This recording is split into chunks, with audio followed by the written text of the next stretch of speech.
Prof Kamal akan membincangkan tentang cabaran-cabaran semasa dan cabaran-cabaran masa depan dunia yang tidak ketentuan,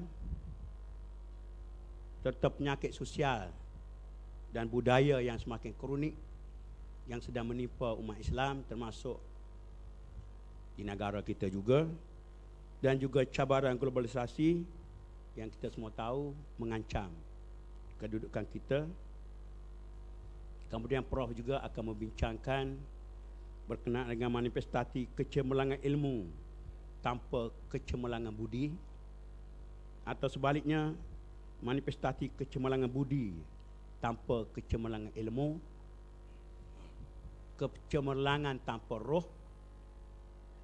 dan sudah tentu tumpuan yang paling patut kita beri perhatian ialah ke arah kemurnian intelek model ulul albab sebagai faktor penyelamat, dengan Prof akan memberikan huraian-huraian daripada Al-Quran, hadis dan pandangan-pandangan para ulama muktabar dulu dan sekarang. Dan dengan pengenalan yang ringkas ini, saya menyerahkan sepenuhnya majlis ini kepada yang dihormati lagi dikasihi Tan Sri Profesor Ulum Dr. Kamal Hassan. Dengan segala hormatnya dipersilakan.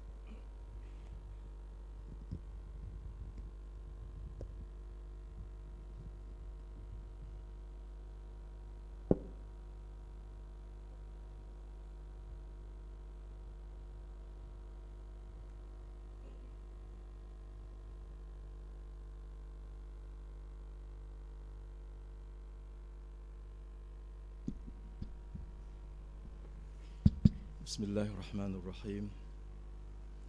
الحمد لله الذي هدانا لهذا وما كنا لنهتدي لولا أن هدانا الله، والصلاة والسلام على أشرف الأنبياء والمرسلين سيدنا محمد وعلى آله وصحبه أجمعين. سبحانك لا علم لنا إلا ما علمتنا إنك أنت العليم الحكيم.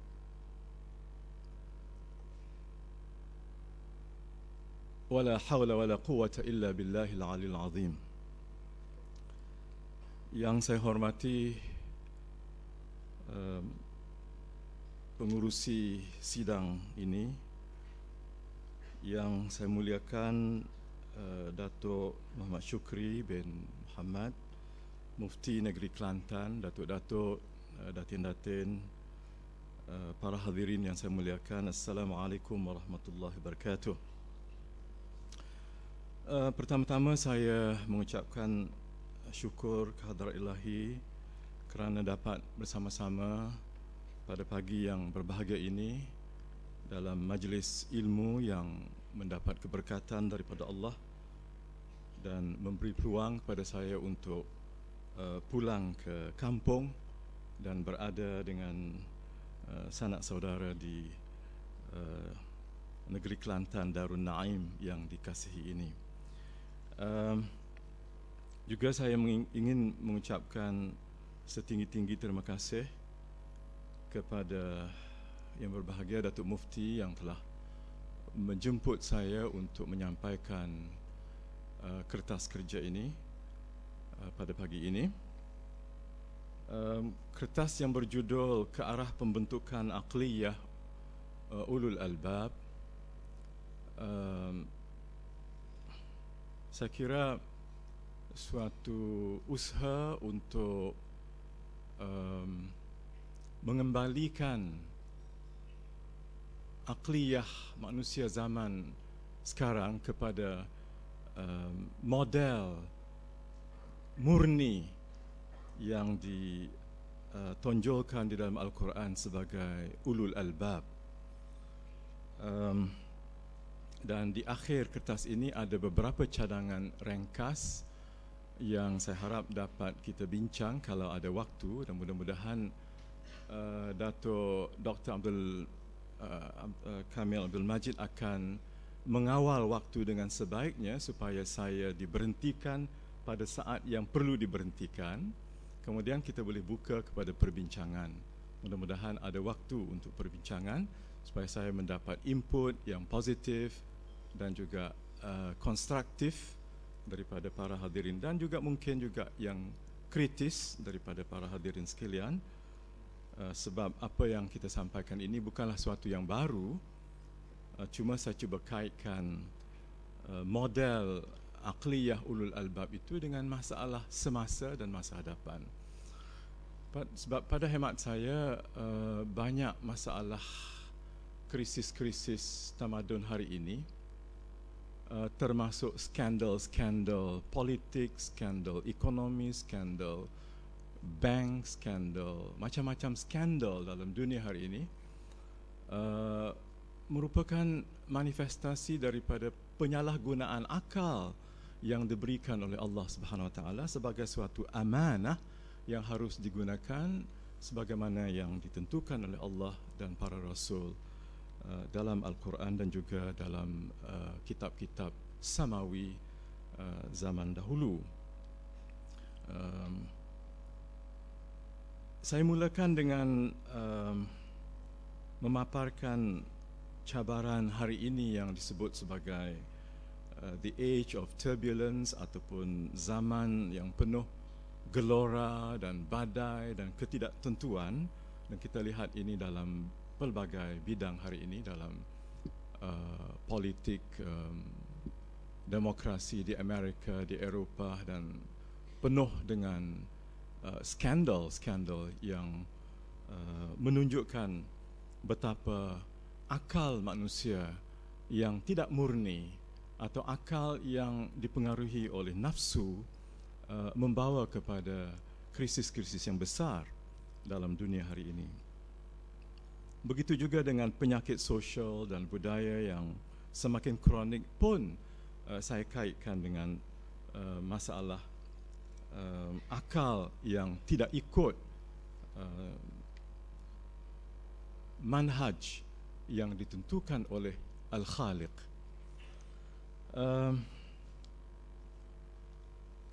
Kemudian saya juga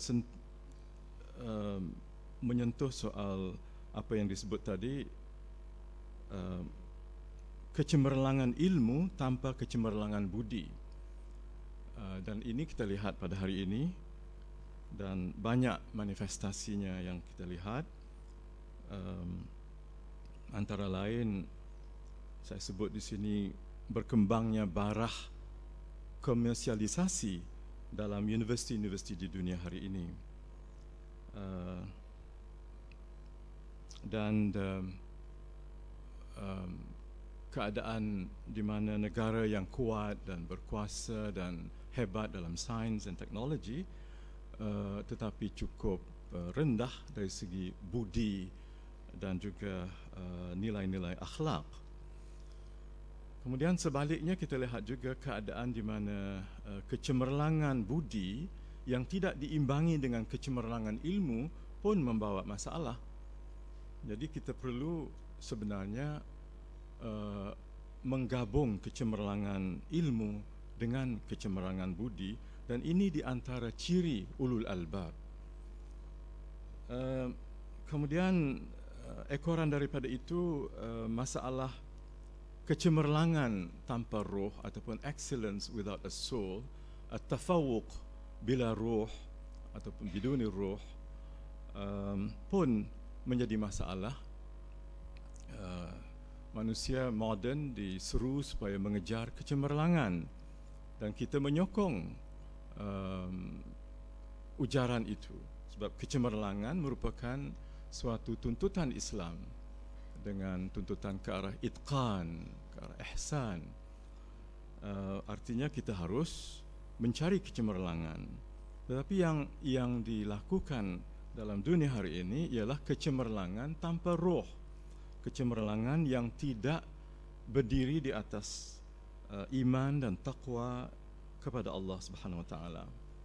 Dan saya merujuk kepada sebuah buku yang saya sudah gembar-gemborkan 3-4 tahun belakangan ini, buku yang ditulis oleh Profesor Harry Lewis dari Harvard yang memang berjudul Excellence Without a Soul: How a Great University Forgot Education. Kecemerlangan tanpa roh bagaimana sebuah universiti yang hebat, Harvard, lupa kepada pendidikan. Dan fenomena itu sudah merupakan suatu fenomena global. Ia bukan hanya berlaku di Amerika, ia sudah berkembang ke seluruh dunia. Jadi semua itu bagi saya merupakan akibat daripada akal manusia yang berfungsi secara bebas daripada bimbingan wahyu, dan ini yang memberikan banyak masalah dalam dunia hari ini, dalam bidang ekonomi, politik, pendidikan, sosial, kebudayaan, sastra, seni dan sebagainya. Dan gerakan ataupun aliran pemikiran pasca modernisme juga antara lain berlandaskan kepada otonomi ataupun kebebasan akal manusia. Lalu saya mengatakan bahawa antara faktor penyelamat kepada manusia hari ini, termasuk umat Islam sendiri yang banyak sekali terpengaruh dengan aliran-aliran luar, ialah aqliyah ulil albab, ataupun mentaliti, ataupun set minda, ataupun cara berfikir ulul albab. Dan lalu saya membuat sedikit tinjauan daripada kitab-kitab tafsir untuk mengetahui secara mendalam implikasi ataupun makna ulul albab. Dan itu dapat kita lihat di muka 39 dalam buku diskusi intelektual Islam ini. Saya katakan bahawa perkataan albab ini ialah jamak daripada perkataan lub, yang berarti akal atau inti sesuatu. Dan dalam bahasa Arab, apabila disebut lubbur rijal ataupun lubbur rajul, ia merujuk kepada akal yang terdapat dalam hatinya, atau dalam apa yang disebut oleh Ibn Manzur dalam Lisan al-Arab, ma ju'ila fi qalbihi min al-aql, dan juga oleh At-Tabari dalam Jami' al-Bayan, dan Az-Zabidi dan Al-Qurtubi juga menjelaskan makna lub ini. Kemudian di muka surat 40 saya juga merujuk kepada tafsir Az-Zamakhsyari Al-Kashaf yang mengatakan ulul albab ialah mereka yang beramal menurut tuntutan akal mereka, lalu mereka melakukan refleksi dan pemikiran yang rasional. Dan Ar-Razi dalam At-Tafsir Al-Kabir mengatakan bahawa ungkapan ulul albab adalah ungkapan pujian ataupun apresiasi, al-madah wath-thana, bukannya al-madwa al-thana, al-madah wath-thana ilahi kepada mereka yang menggunakan akal dengan sebaik-baiknya. Dan ungkapan dalam Al-Quran ya ulil albab diartikan dengan mereka yang memiliki akal yang sempurna ataupun dzul uqul al-kamilah.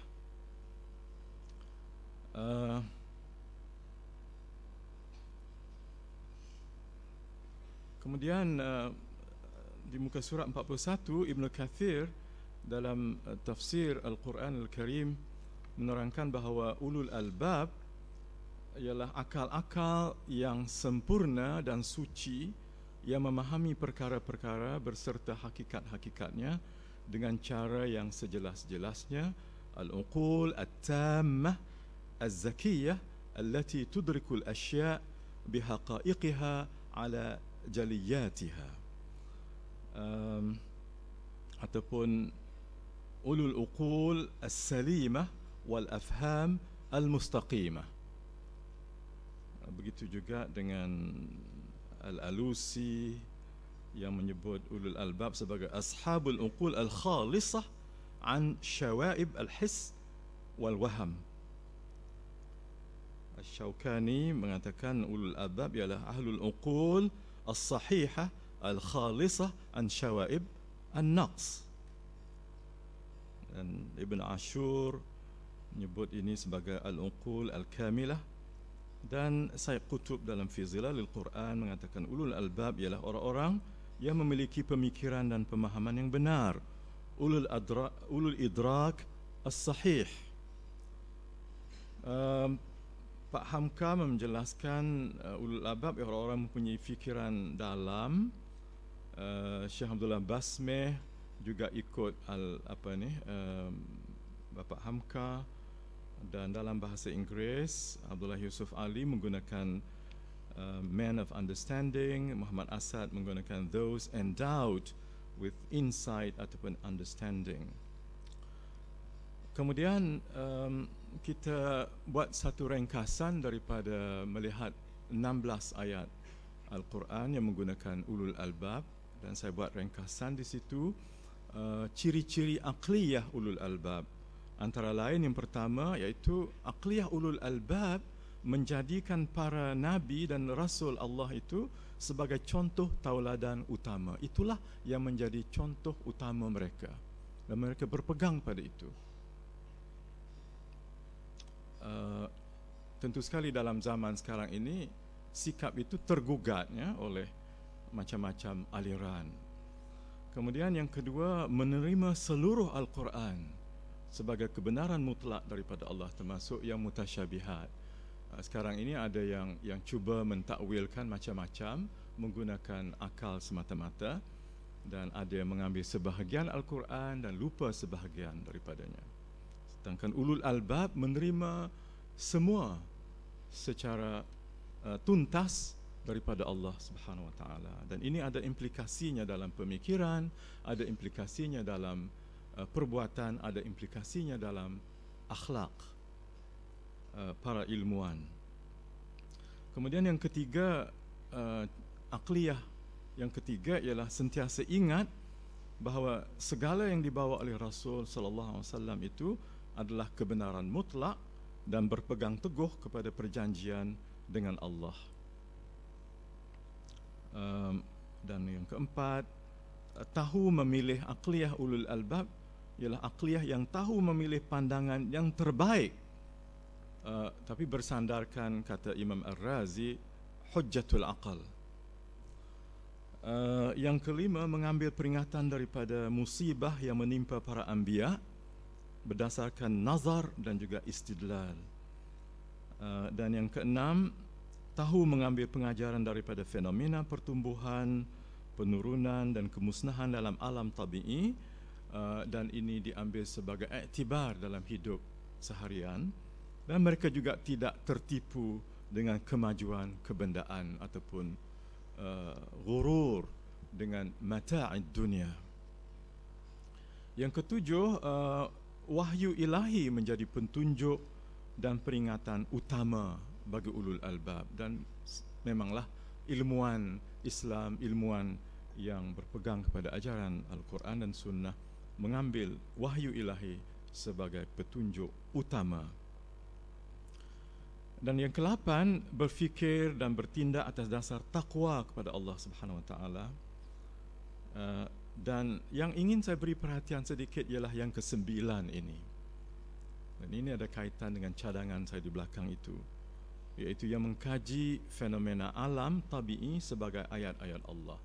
Dan ayat yang sering dikutip, disebut ialah yang daripada Ali Imran 190 sampai 194, ataupun lebih awal lagi. Kalau kita baca itu semua, ada kaitan dengan yatafakkaruna fi khalqis samawati wal ard, iaitu mengkaji, mendalami, menganalisa fenomena alam tabi'i sebagai ayat-ayat Allah. Dan fokus saya kepada itu dalam kertas ini.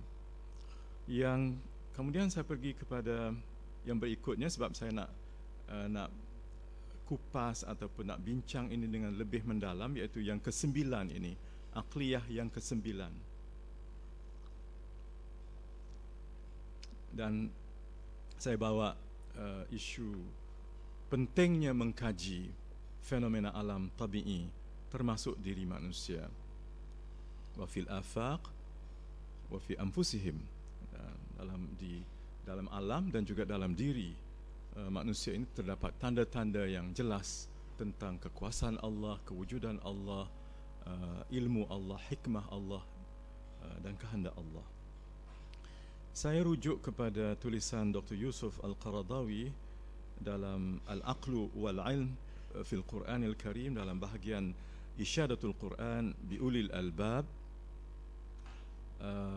dan dia banyak menggunakan pandangan Al-Biqai yang mengatakan ulul albab ialah al-uqul as-safiyah wal afham an-nayyirah al-khalisah.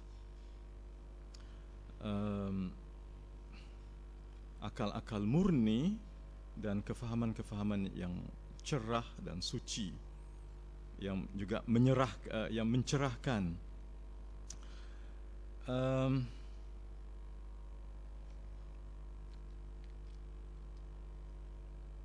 Saya ingin pergi kepada muka surat 46.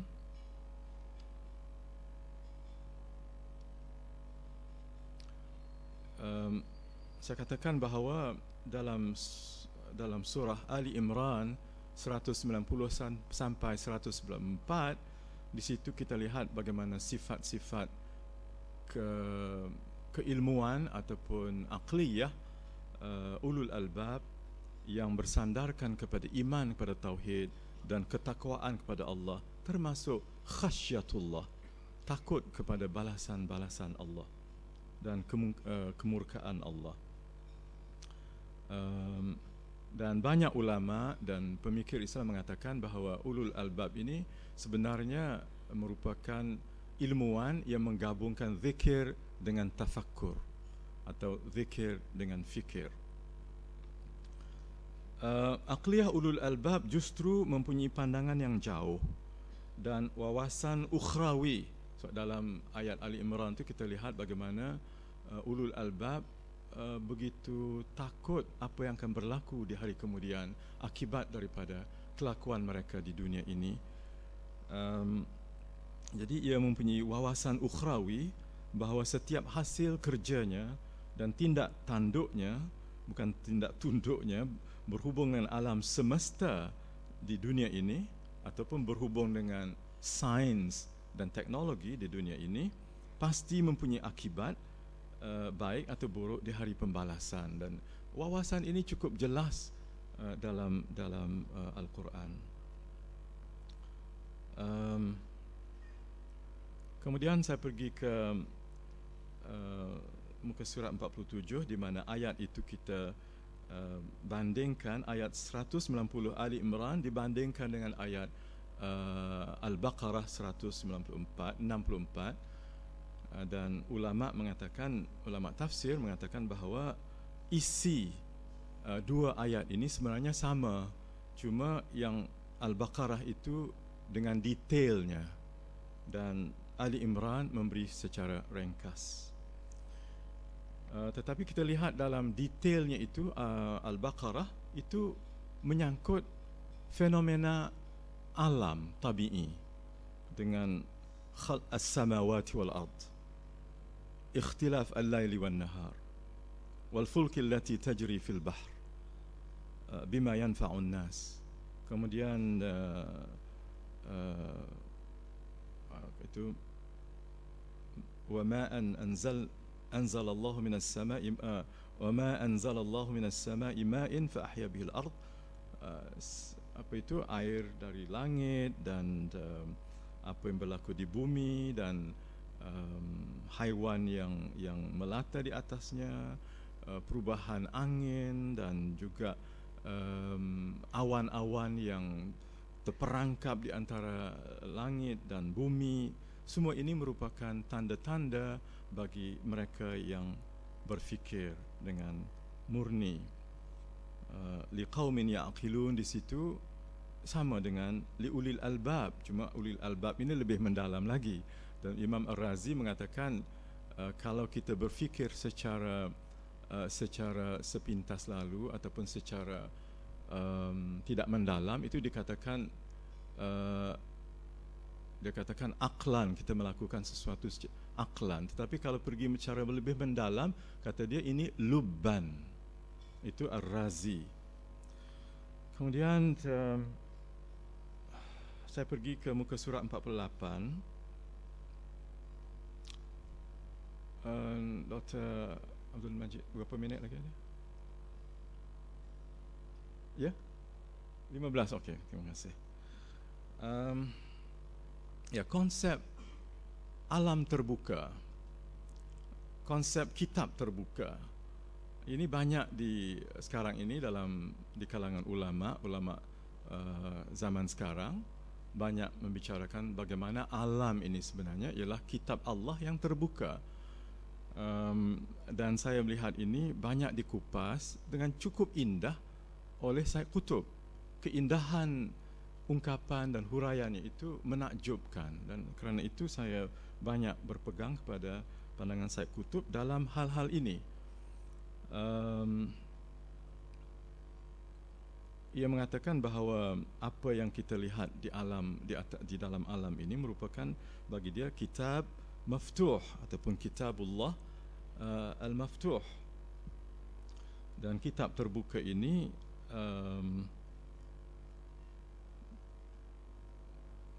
kita daripada memahami kitab yang terbuka ini, kita dapat memahami hakikat alam itu sendiri. Dan ini kita dapat juga baca dengan lebih panjang lebar dalam muqawwimat at-tasawwur al-islami ataupun khasais at-tasawwur al-islami wa muqawwimatuh. Tolong dibetulkan ya, judul buku itu.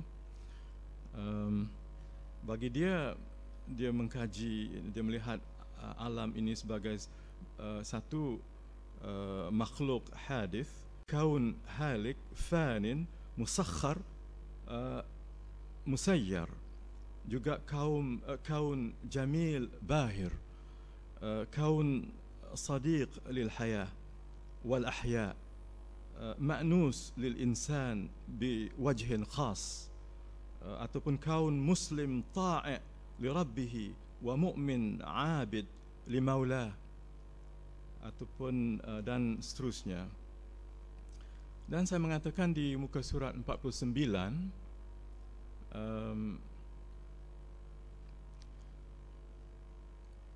saya katakan perspektif yang komprehensif ataupun syumul dan bersepadu ataupun takamul inilah yang telah menggabungkan ilmu agama dengan ilmu dunia.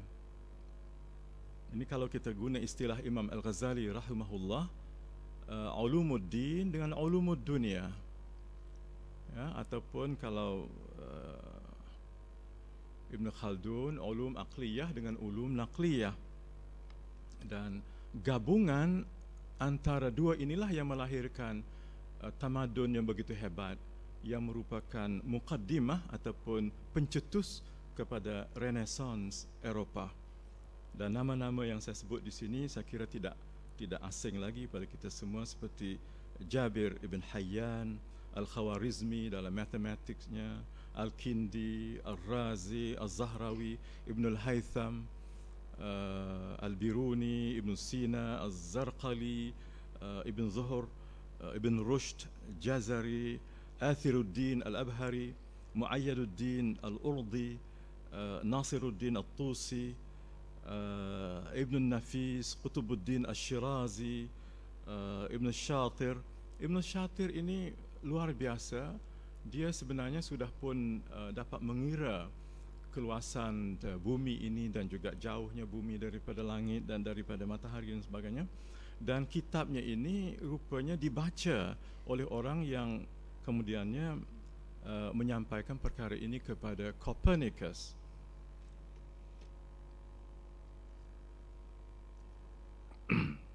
Dan dalam kajian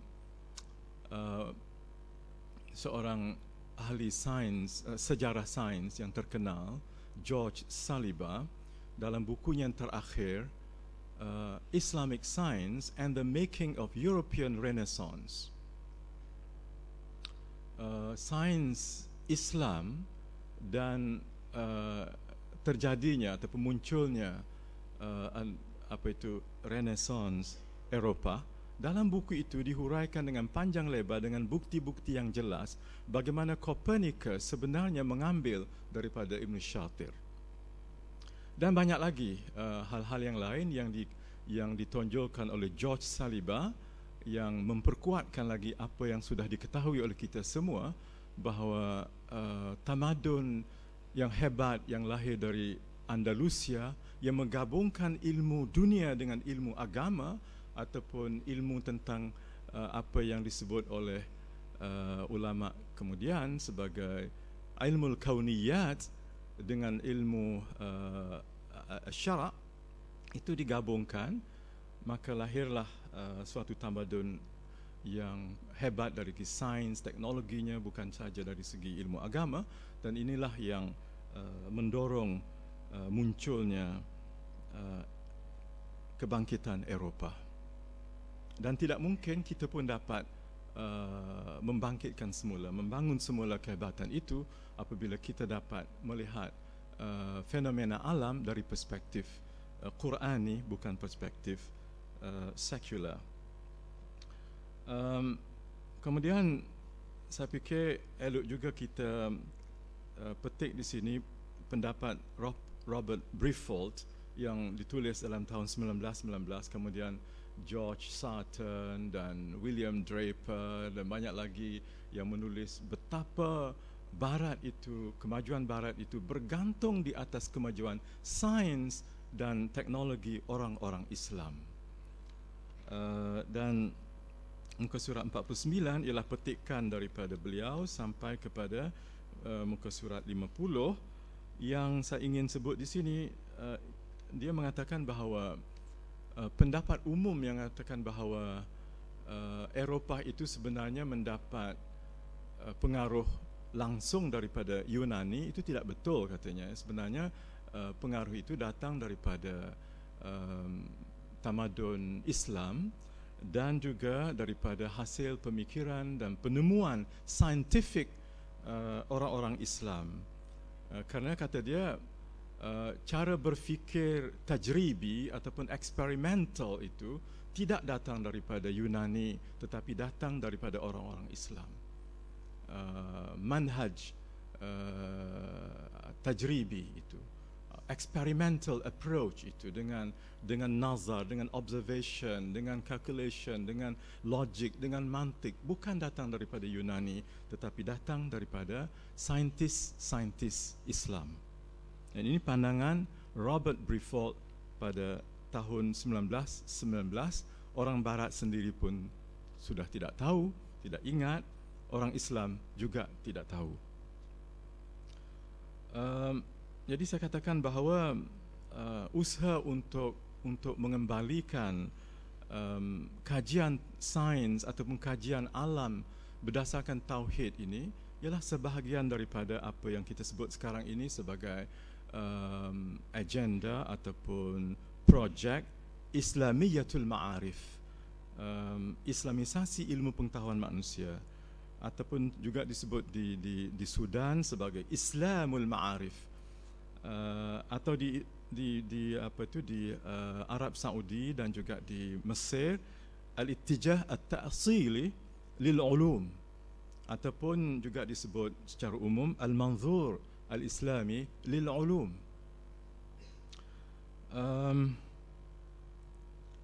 Kemudian saya pergi kepada muka surat 51. Saya mengatakan di situ bahawa kesedaran bahawa pendekatan yang sekular secara totok yang menafikan faktor kesakralan alam ini juga disedari oleh beberapa orang tokoh Barat sendiri. Dan saya sebut beberapa, kalau sosiologisnya Peter Berger, dalam The Return of the Sacred, the Desecularization of the World.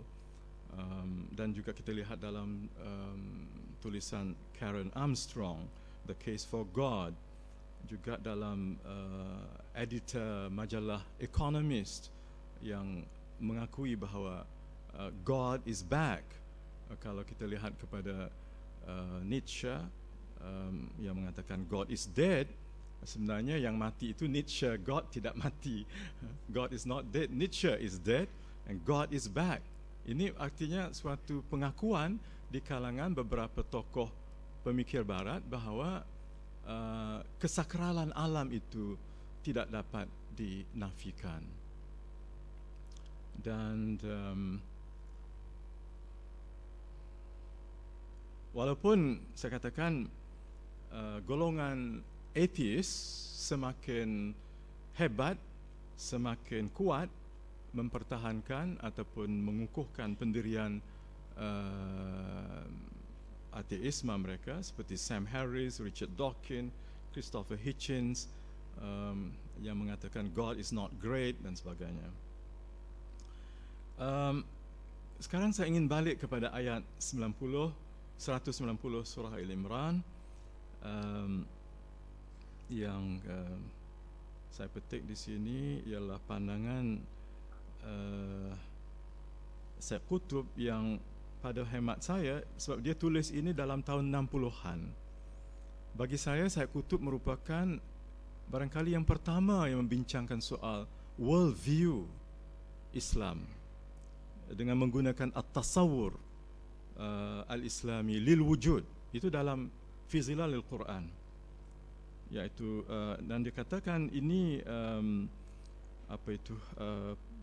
pertautan yang erat antara fitrah insan dengan fitrah alam ini ialah satu daripada tiang-tiang pandangan semesta Islam terhadap kewujudan. Fahiya rakizatun min rakaiz at-tasawwur al-islami lil wujud. Kemudian saya pergi kepada muka surat berikutnya.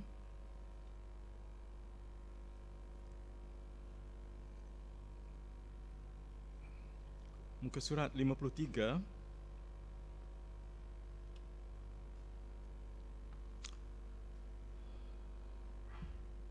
Juga saya buat di sini petikan daripada Qaradawi.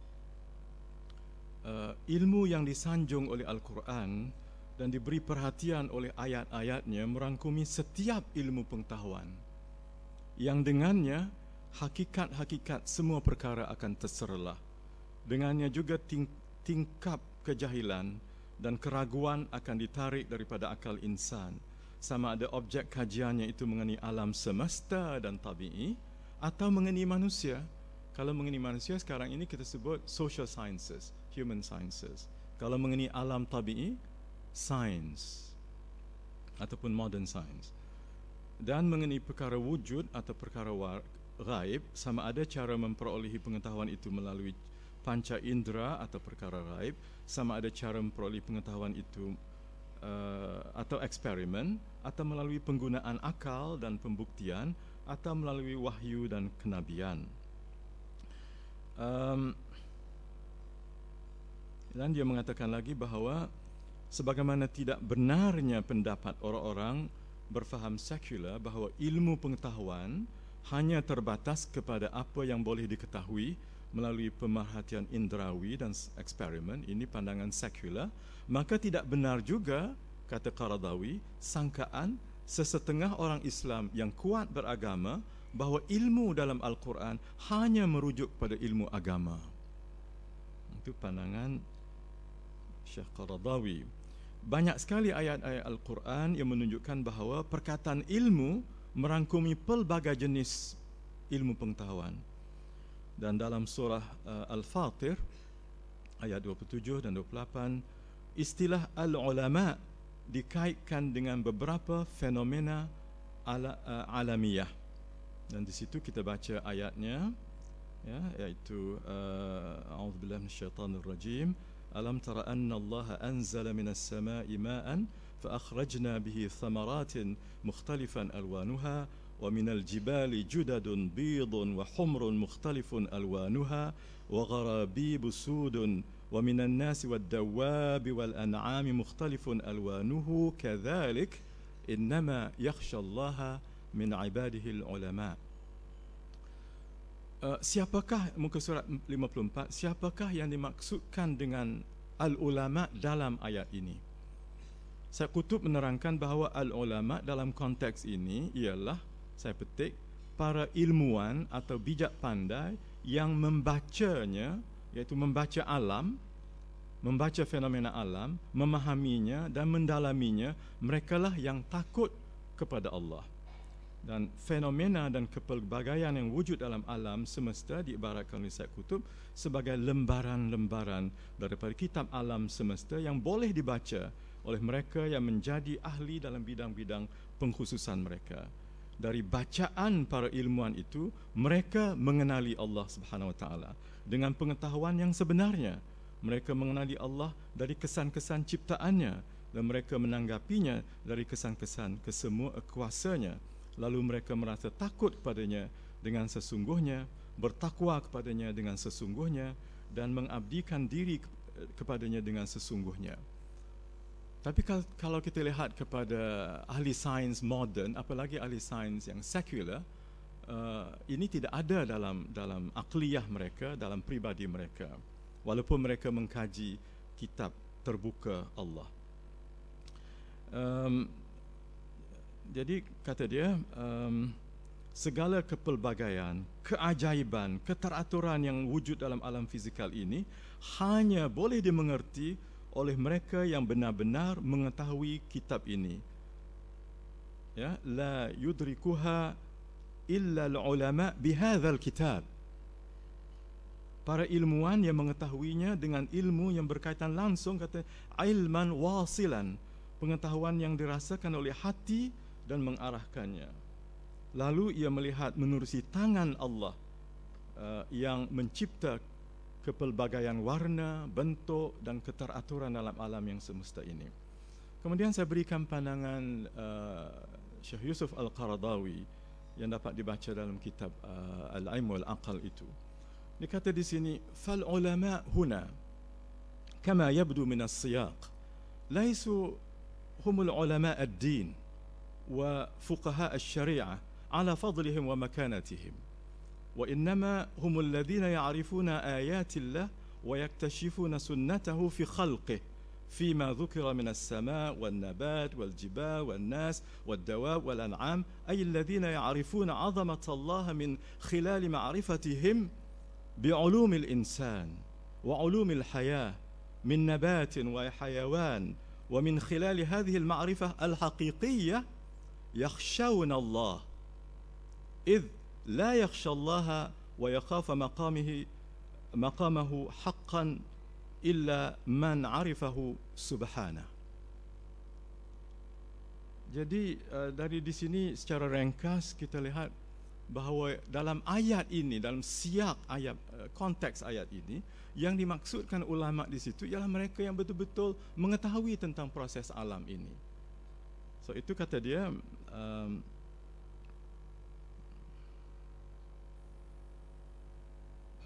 فتفصيل الآيات هنا إنما ينتفع به الذين يعلمون أسرار الله في هذه الظواهر الكونية. Dia mengetahui rahasia-rahasia Allah dalam fenomena alam tabi'i yang dikaji oleh sains, bukan dikaji oleh ilmu agama. من جعل الشمس ضياء فيها النور والحرارة والقمر نورا لأنه يستمد نوره من الشمس dan seterusnya. Kemudian pandangan ini disokong juga oleh pandangan Sya'rawi, Al-Mutawalli Sya'rawi, dan saya petik daripada pandangan beliau di muka surat 56. Dikatakan ilmu itu imma ilm syar'i wa huwa ilmu al-ahkam, ilmu syar'i, dan dia mengandungi ilmu tentang halal, haram, wajib, sunnah dan sebagainya. Ataupun ilmu al-kauniyat, jadi ilmu itu dia bagi pada dua, ilmu syarak dengan ilmu kauniyat. Ya. وهذه الآيات وردت في سياق الحديث عن آيات كونية ولم يذكر قبلها شيء من أحكام الشرع. Dan ayat-ayat ini diturunkan dalam konteks berbicara tentang tanda-tanda pada alam fizikal ini, dan tidak ada disebut sesuatu pun tentang hukum-hukum syarak dalam hal ini. Oleh kerana itu kata dia, lidzalika naqul innal murad bil ulama huna, dalam konteks ini bukan konteks lain, ya, al ulama bil kauniyat, iaitu orang-orang yang betul-betul mengetahui tentang alam tabi'i ini, wal zawahir at-tabi'iyyah, dan juga fenomena-fenomena alami ataupun natural ini. وينبغي أن يكون هؤلاء هم أخشى الناس تعالى لله تعالى, dan memang wajar bagi mereka ini untuk takut pada Allah kerana mereka tahu rahsia-rahsia Allah di alam ini, alam fizika ini yang bukan menjadi sasaran ilmu agama hari ini. لأنهم أعلموا بالآيات الكونية في الجمادات والنبات وفي الحيوان والإنسان وهم أقدر الناس على الاستنباط ما في هذه الآيات من أسرار الله تعالى. وكونيات الوجود هي الدليل على واجب الوجود، وهي المدخل في الوصول إلى الخالق سبحانه وإلى الإيمان به. لذلك كثيرا ما نجد في القرآن dan bagi ayat-ayat itu, lalu dia kata di akhir sekali, فأهل الذكر في العلوم الشرعية غير أهل الذكر في العلوم. Kita harus bezakan antara mereka yang pakar dalam ilmu-ilmu syar'i, ilmu-ilmu syariah, dengan ilmu-ilmu kata dia al-ulum al-kauniyah yang menjadi kajian orang-orang sains. Dan kita harus menghormati pengkhususan masing-masing. Dan kata dia, wala yansa ulama asy-syar'i anna ulama al-kauniyat humul ladzina yaktashifuna lana asrar Allah fil khalq. Dan jangan lupa ulama-ulama syarak, ulama-ulama ilmu agama, jangan lupa bahawa ulama-ulama kauniyat ni, saintis-saintis alam ini, mereka lah yang membongkar pada kita rahsia-rahsia Allah di dalam ciptaan alam ini. Dan wahumul ladzina yurabbuna fi nufusina adillatul iman. Dan mereka inilah yang menumbuhkan, membentukkan dalam diri kita ini tanda-tanda keimanan tentang wajibnya Allah itu wujud, dan daripadanya lahirlah hukum-hukum halal dan haram. Okey, tak apa, ada 5 minit lah, ada berapa minit lagi? Hanya tinggal berapa minit? Ya? Oh, soal aja. Okey. Jadi kerana masa dah nak habis, jadi saya pergi kepada ya, saya katakan tuntutan mendesak. Tuntutan mendesak artinya kita harus menguasai balik ilmu-ilmu ini atas dasar tauhid, bukan atas dasar sekular. Kerana apa yang berlaku dalam dunia hari ini bagi saya ialah epistemic and systemic failure. Bukan hanya kerusakan sedikit-sedikit, tetapi kerusakan yang parah akibat daripada parahnya sistem ilmu epistemic, dan juga sistemik, artinya sistem itu sudah rosak. Jadi kita perlu cepat-cepat mensegerakan proses mengkaji alam dari perspektif tauhid, yang ilmu agama selama ini, selama zaman moden, melupakan, tapi zaman dulu tidak dilupakan. Sebab itu saya akhiri juga dengan pandangan tentang seorang ahli sains bidang theoretical physics dari Indonesia, Dr. Agus Purwanto, yang mendapat PhD daripada Hiroshima, yang menulis buku tentang yang berjudul Ayat-ayat Semesta Sisi-sisi Al-Quran yang Terlupakan. Jadi orang Islam lupa kepada ayat-ayat kauniyah. Lalu saya pergi pada beberapa cadangan, dan saya akan akhiri pembentangan ini dengan beberapa cadangan yang ringkas di sini. Di muka surat 62, untuk menggalakkan lebih ramai pelajar Melayu. Sebab pelajar Melayu yang tidak ramai berminat dalam ilmu sains.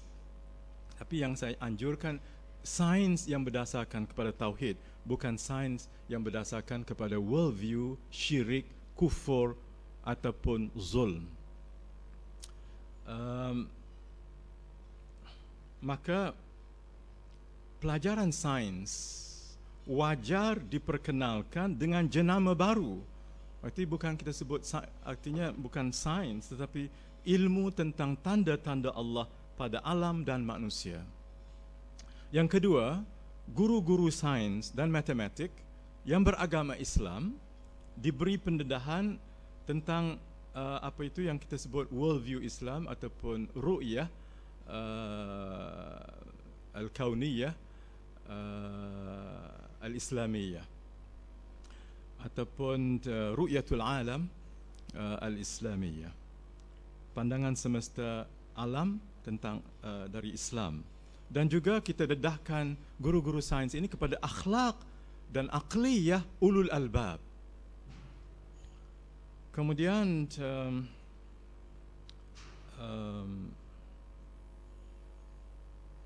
saya katakan sementara guru-guru pelajaran agama Islam, ya, ustaz-ustaz, ustazah-ustazah diberi pendedahan melalui kursus-kursus yang sama kepada penemuan-penemuan ilmu sains tabi'i, sama ada astronomi masa ini ataupun biologi ataupun geologi, macam-macam bidang sains yang menakjubkan sebagai satu lagi cara untuk mengukuhkan pegangan akidah tauhid. Tetapi itu harus diberi landasan tauhid kepada sains ini. Jadi kita ambil penemuan-penemuan yang hebat itu, kita berikan landasan tauhid untuk memperkukuhkan akidah tauhid itu. Jadi kita tidak hanya menggunakan kitab-kitab ilmu tauhid, ilmu kalam lama, walaupun mereka itu cukup penting sebagai asas akidah yang kukuh, tetapi kita perkuatkan itu, kita komplementkan itu dengan diajar alam ini dari perspektif tauhid. Itulah sedikit yang saya ingin sampaikan, dan saya cadangkan di sini kita di Universiti Islam Antarabangsa akan mengadakan suatu pusat untuk mengembalikan ilmu-ilmu ini di atas dasar tauhid, dan kita bersedia untuk bekerjasama dengan Majlis Agama Islam Kelantan atau di mana-mana supaya hal ini dapat dimanfaatkan di sekolah-sekolah agama, di sekolah-sekolah menengah, dan mungkin juga di institusi-institusi pengajian yang lain. Aqulu qawli hadha wa astaghfirullah li wa lakum. Wassalamualaikum warahmatullahi wabarakatuh.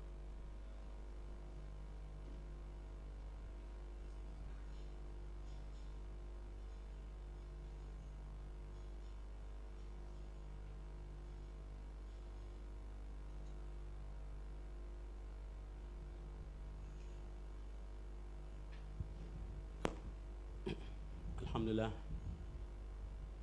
Terima kasih kepada Tan Sri Profesor Muhammad Kamal Hassan dari SIC kepada dunia yang lebih luas dengan bahasa Arab yang fasih dan mencapai tahap ilmu yang tinggi yang berbau dengan kerohanian yang tinggi.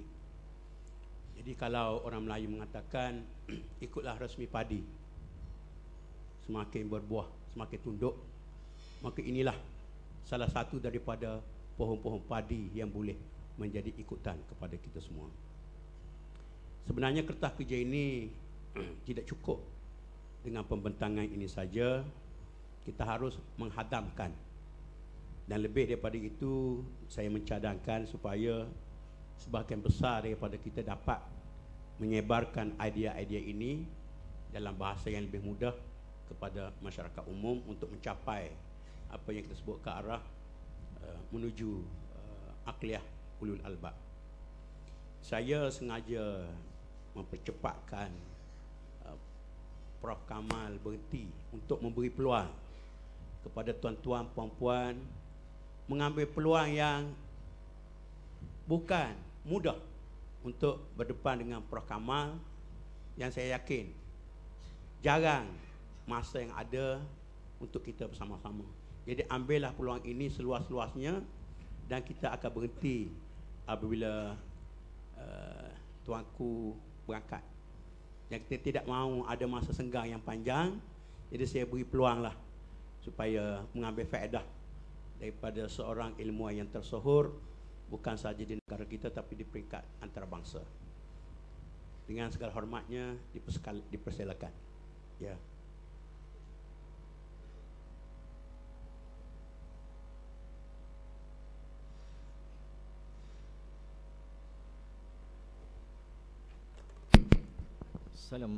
Assalamualaikum warahmatullahi taala wabarakatuh. Prof. Pengurusi yang berbahagia, Tan Sri, saya datang daripada jauh. Saya datang daripada Negeri Sembilan. Bila saya berada di Kelantan minggu sudah dalam tugas rasmi saya nampak kain gentang situ. Saya amat berminat dengan ilmu, apalagi saya memang mengenali Prof. Pertama saya nak tanya Prof, soal ulul albab ni banyak telah dibincangkan. Apakah di dalam pemerintahan kerajaan hari ini ciri-ciri ini diikut? Apa yang ada hari ini saya lihat wasatiyah, wasatiyah, wasatiyah. Malam tadi pun saya ada di wasatiyah di PWTC. Jadi saya minta pandangan orang yang pandai semacam Prof. Yang kedua, tadi Prof ada mengatakan bahawa sistem pendidikan. Apakah sistem pendidikan yang ada pada kita ini agak pincang dalam menjalankan aktiviti atau sukatan pelajarannya, tidak menjurus ke arah albab itu sendiri? Saya mohon pandangan Tan Sri, Prof. Assalamualaikum warahmatullahi taala wabarakatuh.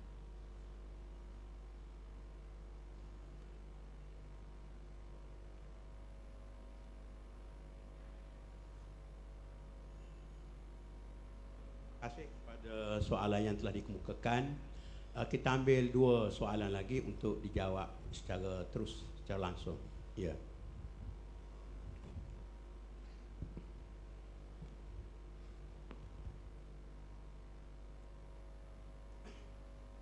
Assalamualaikum warahmatullahi wabarakatuh. Sekadar untuk mendapat sikit penjelasan dan input. Kalau boleh perkenalkan nama. Nama saya Zaidi bin Hassan. Iaitu pendekatan ulil albab itu, kalau katakan dalam bahasa mudah yang kita terdedah, ialah dalam perbincangan awal kitab Usuluddin, iaitu 3 hukum.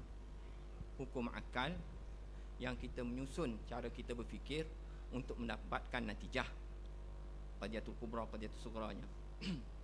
Yang kedua, hukum adat, iaitu bagaimana kita membuat hukum berdasarkan observation dan eksperimen, iaitu yang saintifik. Dan hukum ini kemungkinannya silap. Tidak, misalnya air mendidih pada 100 degree Celsius, tetapi ada keadaan apabila misalnya pressure-nya berubahlah hukum degree air mendidih. Yang ketiganya hukum syarak, kerana dalam setiap masa itu ada tuntutan syarak di atas kita. Jadi dengan pendekatan ini saya rasa dia lebih balance. Jadi misalnya kita ambil satu fenomena alam, iaitu bila berlaku gempa bumi, kita melihat dari segi hukum akal yang Allah Subhanahu Wa Taala boleh melakukan apa sahaja mengikut kudrat dan iradatnya. Hukum syarak, kita dituntut waktu itu supaya sembahyang sunat kerana zilzalah, kerana gempa bumi. Dan hukum akalnya ianya berlaku kerana terdapatnya tectonic plates yang bertindih.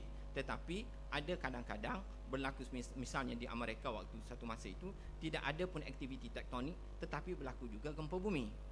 Jadi saya rasa tidak timbullah soalan misalnya ada dalam petikan oleh dalam tafsir Tantawi itu yang mengatakan kenapa kita terlalu sibuk memikirkan tentang fiqh yang menyebabkan timbulnya khilaf apabila disuku-sukukan, diasing-asingkan ketiga pendekatan ini. Sekiranya tiga pendekatan ini, dan ini pendekatan yang telah ada dalam masyarakat kita, kita kembangkan, insya-Allah saya rasa tidak jauh daripada apa yang Prof cuba capai dalam konsep ulil albab. Wallahu a'lam.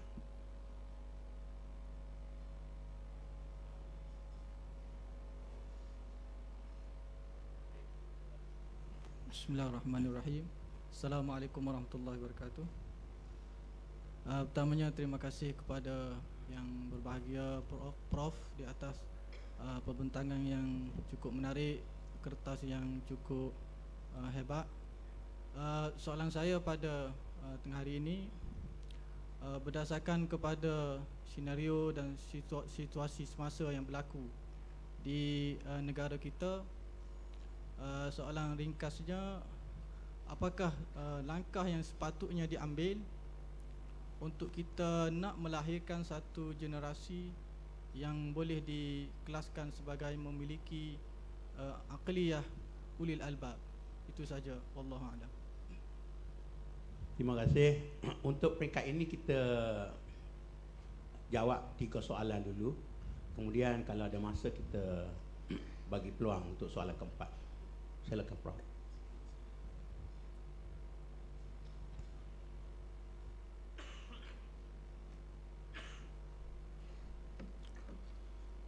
Terima kasih saya ucapkan kepada tuan-tuan yang telah menyuarakan pendapat dan juga beberapa pertanyaan. Saudara dari Negeri Sembilan yang bertanya tentang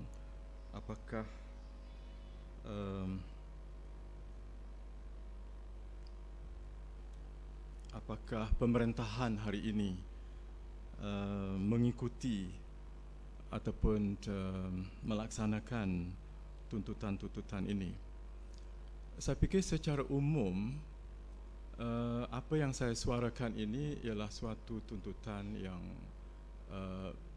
yang ideal daripada ajaran agama kita, dan sistem yang ada tidak melaksanakan yang idealnya,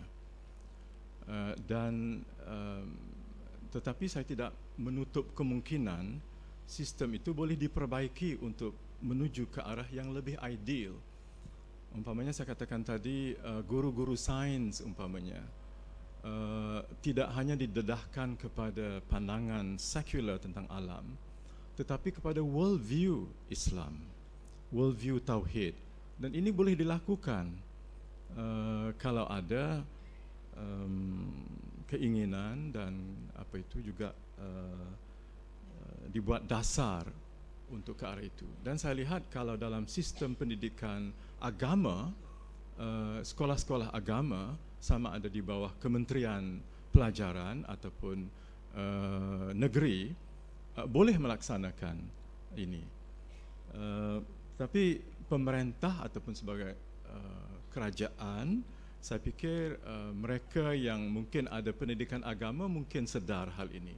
Tetapi yang tidak ada pendidikan agama secara mendalam atau tidak mengkaji Al-Quran secara tidak mendalam, barangkali tidak mempunyai kesedaran yang sewajarnya. Soal wasatiyah ialah soal yang sangat penting yang harus dikembangkan. Tetapi hendaklah kefahaman itu kefahaman yang bertunjangkan Al-Quran dan Sunnah dan para ulama yang muktabar, dan bukan suatu usaha untuk mengambil apa yang sesuai dengan kehendak kita dan meninggalkan apa yang dirasakan tidak sesuai. Saya sudah menulis sebuah buku sederhana dalam hal ini, di mana saya cuba kupaskan maksud al-wasatiyah. Yang saya faham daripada Al-Quran dan juga tafsir-tafsir Al-Quran dan juga para ulama, wasatiyah itu berdiri di atas 3 tonggak utama. Yang pertama ialah keadilan, yang kedua ialah kecemerlangan, yang ketiga menjauhi daripada 2 ekstrim antara tafrid dengan ifrat, at-tawazun baina at-tafrid wal ifrat. Yang pertama ialah al-adl, yang kedua ialah kecemerlangan. Barangkali setengah orang dia lebih suka membicarakan soal yang ketiga sahaja, iaitu menjauhkan daripada 2 ekstrim, sama ada yang radikal ataupun yang bukan radikal, ataupun yang liberal yang tadi disebut oleh saudara kita Ustaz Osman, pemikiran liberal. Kemudian ada pemikiran yang katakan yang literal, yang berpegang kepada zahir sahaja. Itu dua yang dianggap ekstrim, dan wasatiyah yang ketiga ini ialah berada di antara dua ekstrim itu. Itu perlu difaham, dan saya fikir bagus kalau sesiapa pun berbicara soal wasatiyah, itu baik. Tetapi hendaklah berbicara atas dasar berdasarkan pada ajaran Al-Quran yang syumul dan takamul, bukan hanya mengambil serpihan-serpihan daripada itu. Kemudian soalan yang kedua ialah tentang sistem pendidikan. Sistem pendidikan kita kalau yang dibawa oleh kerajaan, pemerintah, banyak kelemahannya. Banyak kepincangannya, dan perlu berlaku perubahan-perubahan besar. Dan barangkali di kalangan pembuat dasar, barangkali sebab saya tidak buat kajian, kefahaman tentang ulul albab, pemikiran mungkin tidak ada di kalangan, mungkin tidak ada sebab saya tidak tahu. Pada pandangan saya, kebanyakan pembuat dasar mungkin mereka yang tidak mendalami Al-Quran ataupun mendalami ilmu agama, jadi kesedaran tentang konsep ulul albab ini mungkin tidak wujud. Ataupun dasar itu sendiri mungkin tidak memberi ruang untuk itu. Tetapi ini keadaan sekarang. Tapi di masa hadapan saya harap akan lebih ada keterbukaan untuk menerima perspektif daripada Quran ini, untuk menjadi sebahagian daripada dasar-dasar pendidikan ataupun pemerintahan. Kerana saya kata bagaimana saya katakan dalam paper saya tadi, terdapat manifestasi keruntuhan sistem-sistem sekarang ini, systemic failures, ataupun dalam sama ada sistem ekonominya, sistem politik demokrasinya, sistem ekonomi kapitalisnya, semuanya menunjukkan tanda-tanda keruntuhan, dan juga mungkin malapetaka. Dan kita harus kembali kepada dasar kesatuan ilmu, iman dan takwa tadi. Jadi dan saya akan berbicara hal yang sama di depan orang pemerintah ke ataupun bukan pemerintah, hal yang sama akan saya sampaikan. Tetapi itulah sedikit perjuangan kita untuk menimbulkan kesedaran. Mudah-mudahan mereka yang memegang teraju pemerintahan, mudah-mudahan mereka yang membuat dasar akan mendapat manfaat daripada sumbangan-sumbangan kita yang tidak punya kepentingan pribadi atau kepentingan kelompok. Cuma kita mempunyai kepentingan menegakkan kebenaran sebagaimana yang ada dalam Al-Quran dan Sunnah. Kepada Tuan Haji Zaidi, saya berterima kasih kepada beliau kerana memberikan perspektif daripada ilmu tauhid yang berpegang pada 3 hukum, akal, adat, syarak.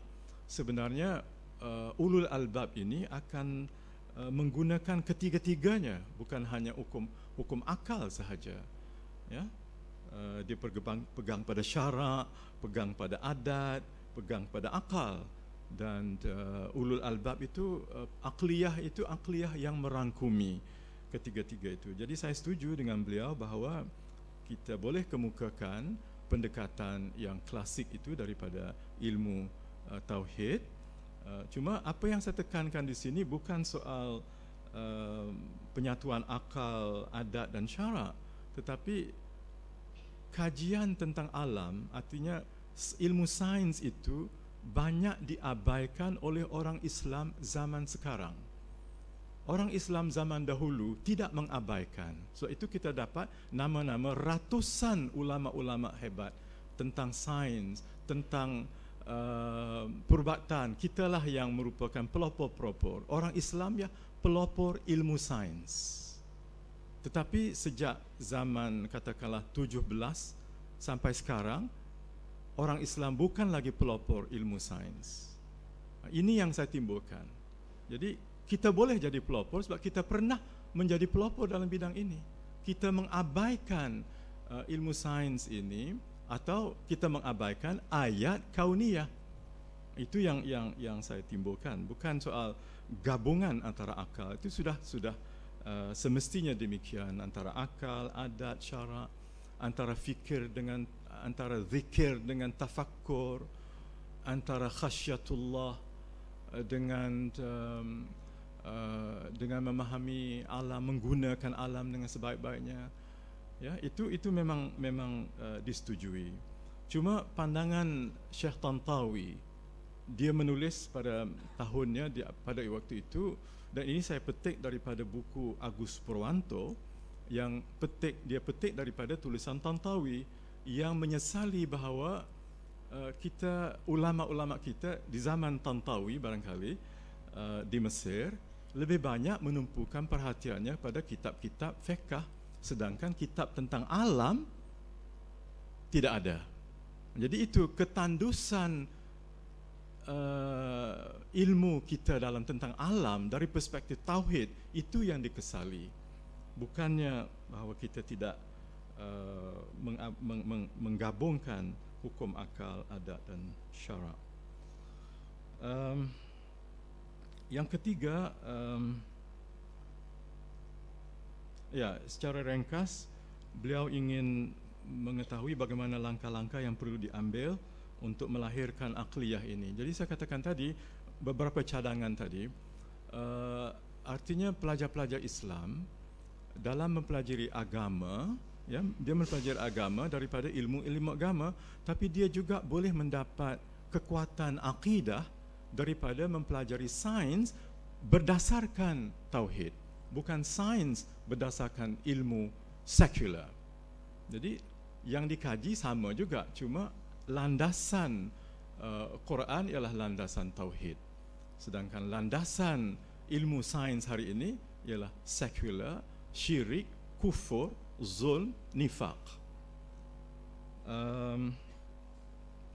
Jadi kemudian saya katakan bahawa kita perlu memperbanyakkan ahli-ahli sains kita yang didedahkan kepada ru'yatul alam al-islamiyah. Jadi pandangan alam berdasarkan tauhid. Ahli-ahli sains kita banyak yang belajar di luar negara, yang dapat PhD, tapi alhamdulillah mereka itu masih lagi berpegang pada Islam kerana imannya itu masih kuat, dan imannya itu datang daripada ilmu agama. Tetapi ilmu sains yang dia pelajari itu menafikan Tuhan. Yang dituhankan ialah nature, alam itu. Dan ini kalau kita ubah alam itu kepada Tuhan, substance, isinya itu masih tetap sama, cuma akarnya lain dan insya-Allah buahnya lain. Jadi apa yang harus kita lakukan ialah kita dalam mengajar agama, saya menganjurkan supaya kita jangan hanya memerhatikan ayat Quraniyah, tetapi juga ayat kauniyah.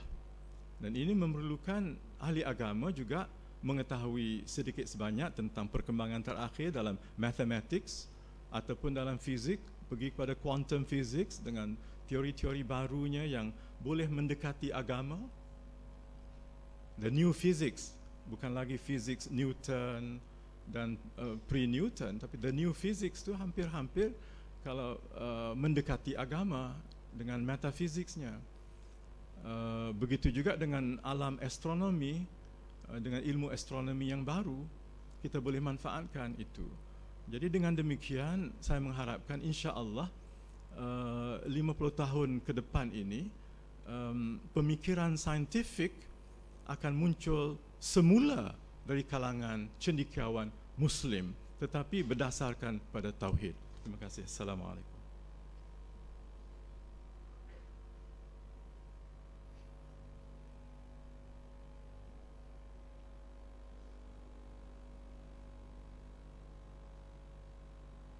Terima kasih Tan Sri, saya rasa kita diberi ruang lagi untuk ada soalan. Ya. Assalamualaikum warahmatullahi wabarakatuh. Berada Tan Sri Pengurusi, Prof. Dr. Kamal Hasan. Terima kasih saya ucapkan di atas kertas kerja yang amat baik ini. Dan saya pada kesempatan ini ada dua kemuskilan atau persoalan yang nak saya pohon pandangan daripada Prof.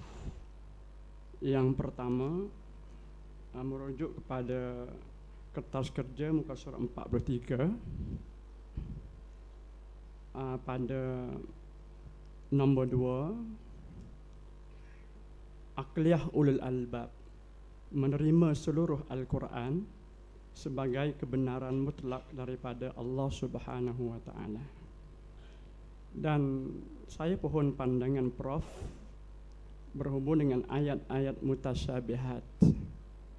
Apakah kalau saya takwilkan ayat-ayat mutasyabihat mengikut akal, seperti yadullah fauqa aidihim contohnya, saya takwilkan tangan itu kepada kuasa, sedangkan ayat asal bermakna tangan, apakah saya tidak dikatakan telah merubah ataupun menolak ayat yang asal itu? Yang kedua, merujuk kepada muka surat 56, renggan sebelum akhir,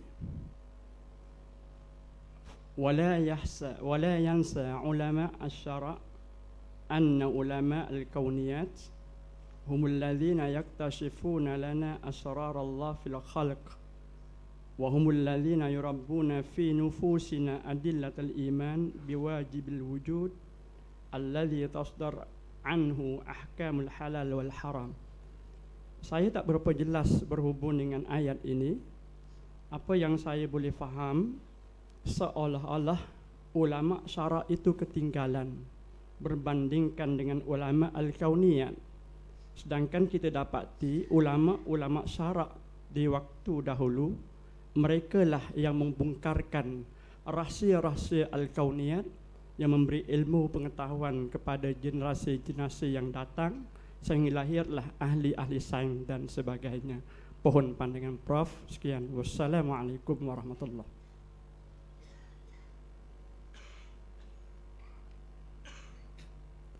Assalamualaikum warahmatullahi wabarakatuh. Yang bahagia Tan Sri, saya tertarik dengan jawapan yang saya Rosli bin Cik Esuh dari Masjid Muhammad di Kota Baru. Saya tertarik dengan jawapan yang terakhir tadi, iaitu tentang ilmu. Sebagaimana yang kita maklumi, di negara kita sekarang ini pelbagai sistem pendidikan. Ada pendidikan kementeriannya, pendidikan YIK-nya, pendidikan pondok, pendidikan masjid. Cuma bagaimana caranya kita nak gabungkan sistem-sistem pendidikan tadi untuk melahirkan cendekiawan yang unggul? Mohon penjelasan daripada yang bahagia Tan Sri. Sekian.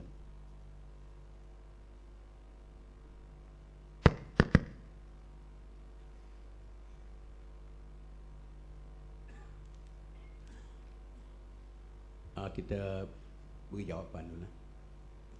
Ada satu lagi. Ringkas. Assalamualaikum warahmatullahi taala wabarakatuh. Saya Abdul Rahim bin Ismail Iman Pitugen.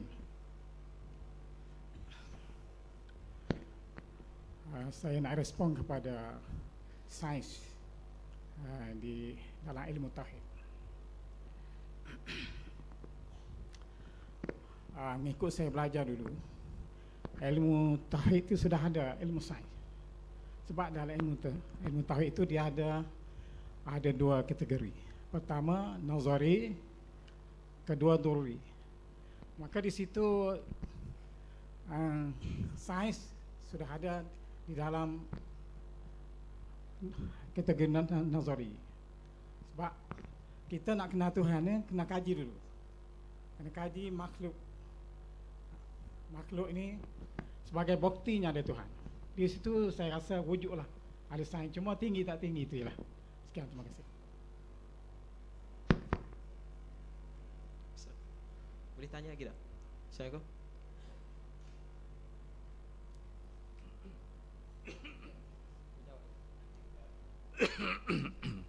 Yang dua. Dijawab yang dua dulu. Ada tiga, doktor. Ada tiga soalan tadi. Yang pertama tentang ayat-ayat mutasyabihat. Ya, kita berpandu kepada ulama-ulama zaman dahulu. Kalau kita berpegang kepada pendirian Ahlus Sunnah wal Jamaah dan Asy'ariyah dalam hal ini, kita berpegang kepada bila kaifa, artinya tidak cuba mentakwilkan hal-hal yang mutasyabihat, terima sebagaimana adanya. Ya, bila kaifa, jangan diterangkan bagaimana. Kalau dalam hadis Qudsi dikatakan pada 3/4 malam itu Allah turun di langit yang pertama, itu turunnya bagaimana? Itu kalau pendekatan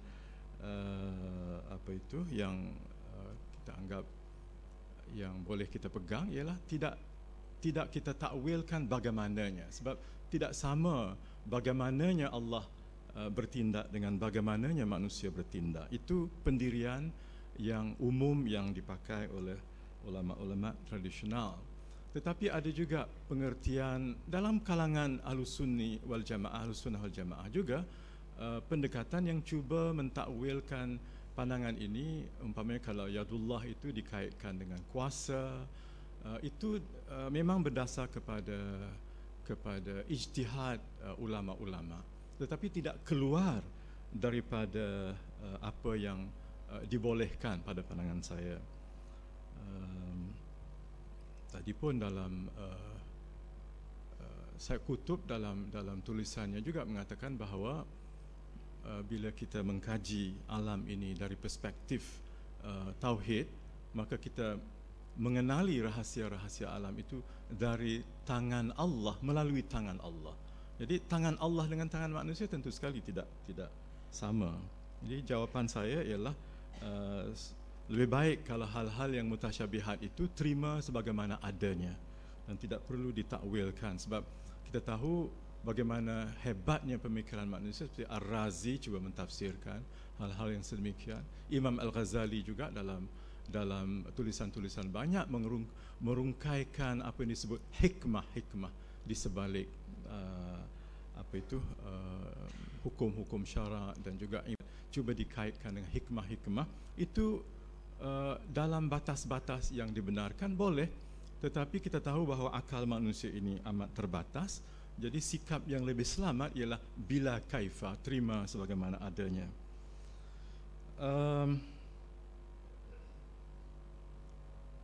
Kemudian timbul soalan yang saya fikir juga sangat penting.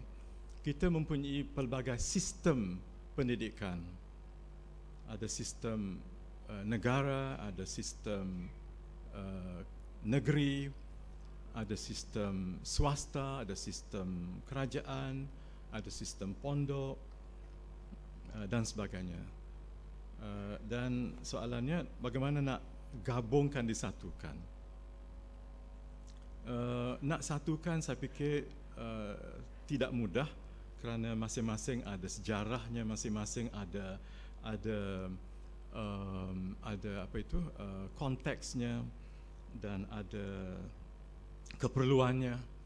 Kalau untuk mempelajari kitab-kitab tradisional lama, saya fikir pondok itu masih lagi diperlukan. Jadi masing-masing ada tempatnya. Yang saya ingin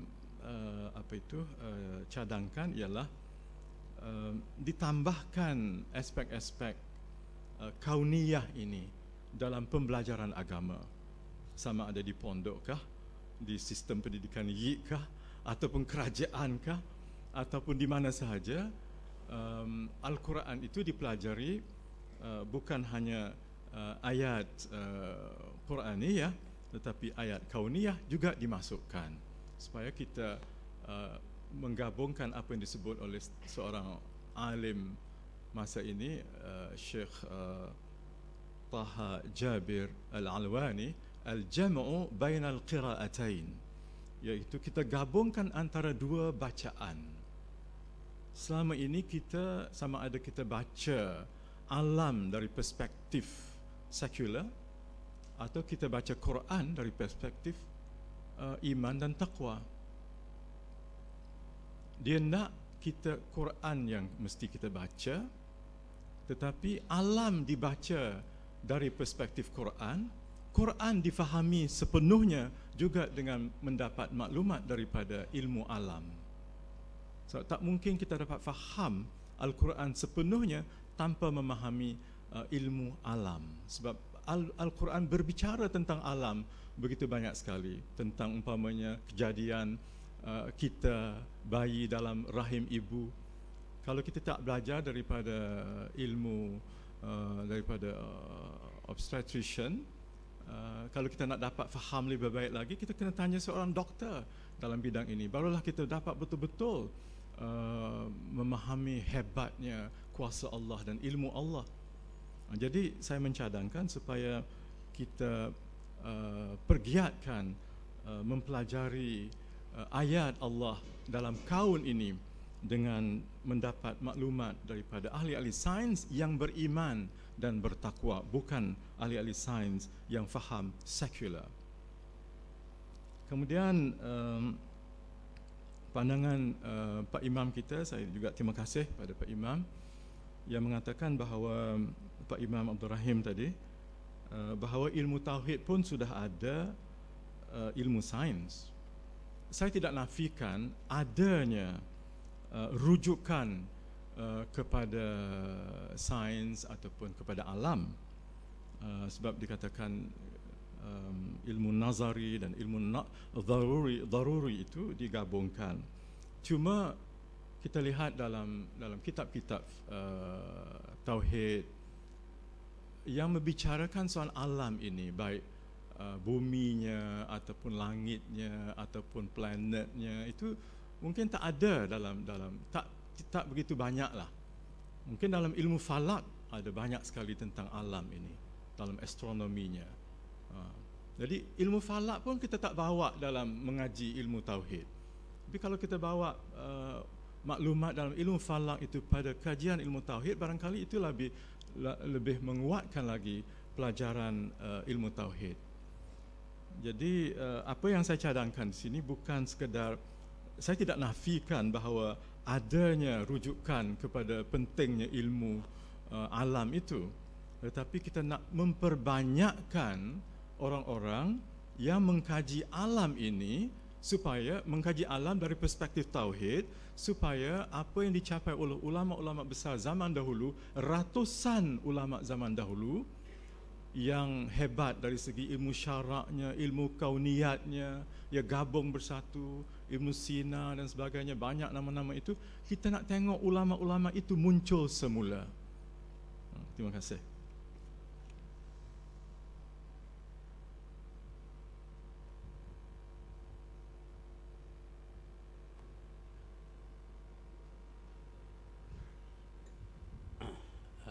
Tan Sri Profesor Kamal masih bersedia untuk menerima soalan tadi. Ya, silakan. Assalamualaikum warahmatullahi wabarakatuh. Di sini saya nak tanya dua soalan. Cumanya nak minta penjelasan Tan Sri. Yang pertamanya pasal sistem kehakiman, sistem fatwa di Malaysia. Tadi masa ketah kerja pertama, ada menyebut cabaran masa kini yang kita hadapi adalah ada orang-orang ni, kecek Kelantan lah, ada orang-orang ni dia mempertikai apa panggil keputusan majlis fatwa ni. Jadi kalau kita, saya tengok ada 2-3 jenis orang ni, dia pertikai straight. Maknanya kita nampak dia apa panggil, dia tak setuju dengan satu-satu fatwa tu. Tapi ada setengah pihak fatwa tu contoh tak. Contoh saya tengok pasal hukum rokok. Hukum rokok ni fatwa Malaysia tu fatwa bahasanya benda ni haram. Jadi haram ni haram lagu mana? Adakah haram tak boleh isap rokok saja ataupun tak boleh jual sekali, tak boleh mendapati sekali, tak boleh nak seluduk sekali, ataupun lesen nak pergi ke rokok dijual tu haram juga ke tak? Tu nak minta penjelasan daripada Tan Sri. Yang keduanya pasal dalam pembentukan akliyah ulul albab ni, saya terdetik lah hak paling penting dalam kita ni, dalam anak-anak muda, hak memberi peranan pembentukan akliyah dia ni adalah saya nampaknya sumber maklumat. Kalau kita lihatlah ni banyak sok khabar tak saya sebutlah sok khabar apa tu. Tapi ada 2-3 pak sok khabar yang laris di pasaran ni. Dan saya sendiri duduk di Mahat Hafiz, adalah 2-3 sok khabar ni kalau kita tengok dalam benda hak dia tulis tu memang tidak mencerminkan untuk membentuk apa panggil ulul albab lah. Ada gambar-gambar kok sikit. Jadi apa peranan kita dan apa cadangan daripada Tan Sri untuk kita ubah benda ni. Jadi setakat saja. Assalamualaikum warahmatullahi wabarakatuh.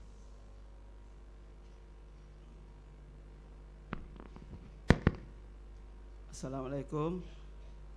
Saya Muhammad Afifi daripada Majlis Agama Islam Kelantan. Soalan saya, merujuk kepada perpecahan yang berlaku pada hari ini, apakah pendapat atau pendekatan ulul albab untuk mendepani suasana ini secara bijaksana? Itu saja.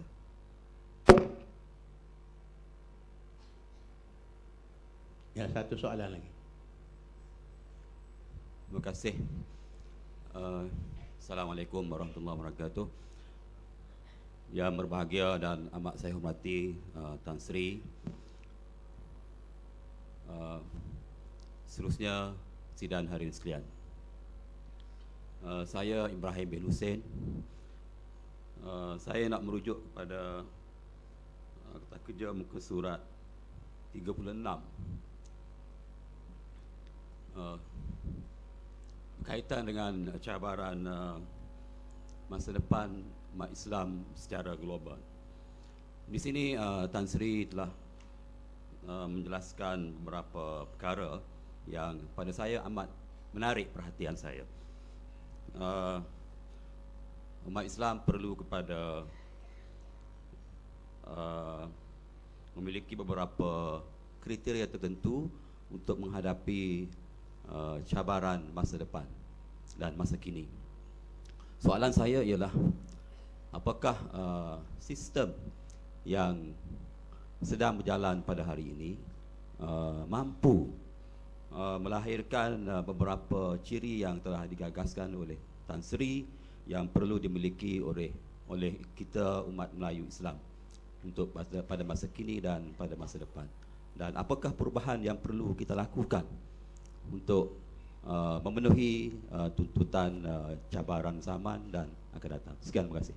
Mohon penjelasan Tan Sri. Terima kasih.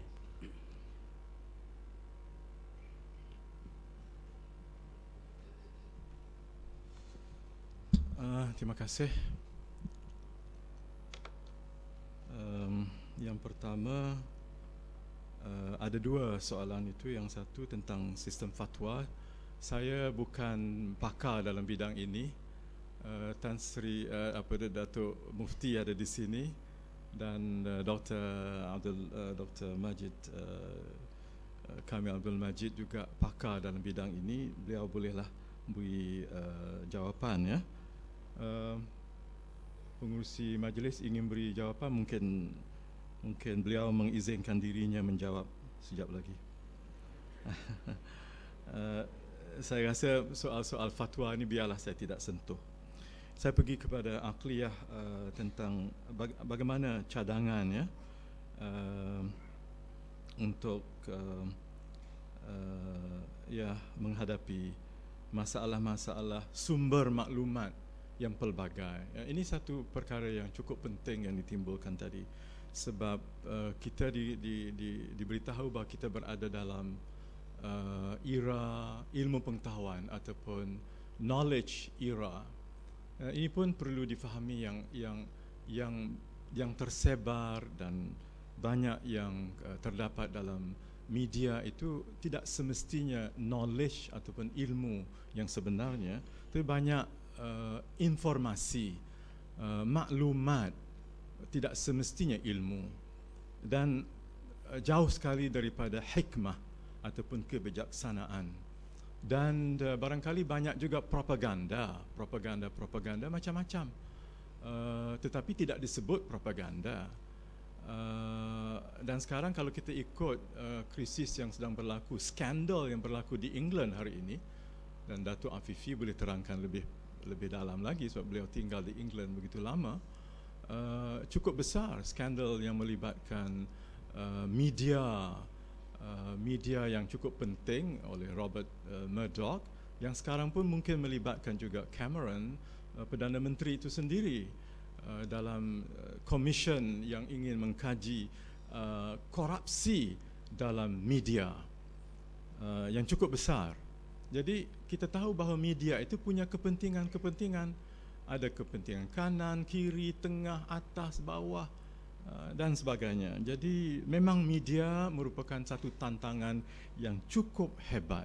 Dan kita perlu mendidik anak-anak kita supaya pertama dapat membezakan antara maklumat dengan ilmu. Kemudian antara maklumat yang benar dengan maklumat yang tidak benar. Kemudian antara maklumat yang nampak benar tetapi tidak benar. Jadi itu perlu kepada pendidikan dan bimbingan ibu bapa dan juga para guru.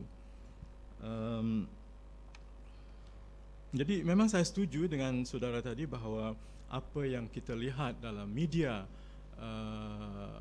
arus perdana hari ini banyak sekali yang menggugat nilai-nilai ulul albab.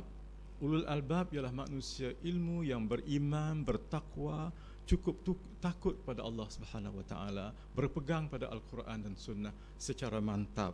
Dan apa yang kita lihat dalam media hari ini ialah kebebasan manusia yang dibesar-besarkan, dan juga ingin diperbesarkan daerah kebebasan itu sehingga boleh kahwin sejenis, ya, boleh macam-macam lagi. Jadi saya setuju dengan pandangan beliau. Jadi cadangannya macam mana? Apakah tindakan yang boleh kita lakukan? Ya, kalau kita ada kuasa dan kita boleh mengawal kebebasan akhbar, jangan sampai melakukan hal-hal yang mungkar, yang dipaparkan sebagai ma'ruf. Yang kedua, kita melahirkan media-media alternatif yang boleh mendidik masyarakat. Media-media alternatif yang boleh mendidik masyarakat berdasarkan kepada fakta, berdasarkan pada ilmu, berdasarkan kepada apa yang al-haq dan apa yang al-batil. Jadi kita harus perbanyakkan saluran-saluran maklumat yang menyampaikan ilmu yang benar itu. Kemudian kita juga kalau boleh perbanyakkan juga saluran stesen televisyen. Kalau di Indonesia ada beberapa stesen televisyen, di Turki ada beberapa stesen televisyen yang memaparkan nilai-nilai Islam dalam dunia dan masyarakat sekular. Indonesia pun begitu juga, masyarakat Pancasila yang begitu bebas, ada stesen-stesen TV. Jadi kita perlu kepakaran dalam bidang-bidang IT, kepakaran dalam bidang-bidang multimedia, kepakaran dalam bidang penulisan drama dan sebagainya. Jadi itulah antara cara-cara yang elok dilakukan. Kemudian tentang perpecahan, kita memang ialah dihinggapi oleh penyakit perpecahan, dan bagaimanakah kita mengatasi ini? Saya fikir kalau kita berpegang kepada Al-Quran dan Sunnah sudah jelas. Kalau kita bertikai tentang sesuatu perkara, wa in tanaza'tum fi syai'in farudduhu ila Allah war Rasul. Jadi kalau kita pertikai tentang sesuatu masalah, kita harus kembali kepada Al-Quran dan Sunnah dan para ulama yang muktabar. Itulah pendekatan yang diberikan oleh Al-Quran. Dan cuma cara kita mengajak orang berbincang, biarlah dengan penuh hikmah, dengan rahmah, dengan perasaan kasihan belas kepada orang yang tidak mengetahui ataupun orang yang jahil. Jadi cara kita memanggil orang kepada kesatuan itu biarlah dengan cara yang penuh berhikmah. Kemudian muka surat 36, apakah sistem yang sedang mampu? Okey, apakah sistem yang sedang berjalan hari ini mampu? Sistem yang ada hari ini, saya sudah sebut tadi ya, bahawa sistem yang ada dalam dunia hari ini bukan saja tidak mampu, tetapi bakal menemui kehancuran, ya, menuju kehancuran. Sistem ekonomi global, sistem politik, demokrasi, kapitalis global, sistem budaya bebas, semuanya menuju kehancuran. Termasuk sistem-sistem, ekoran sistem-sistem atau sub-sub-sistem yang ada di negeri kita sendiri pun akan mengalami kehancuran. Jadi bukan soal tidak mampu, memang dia menghancurkan. Jadi caranya nak mengganti sistem itu hendaklah dengan cara yang sistematik. Jadi kita harus ada sistem melahirkan sistem-sistem baru. Kita lihat apa yang berlaku di Mesir hari ini. Dan barangkali hari ini ialah hari penentuan siapa akan menjadi presiden, Syafiq kah, Mursi kah.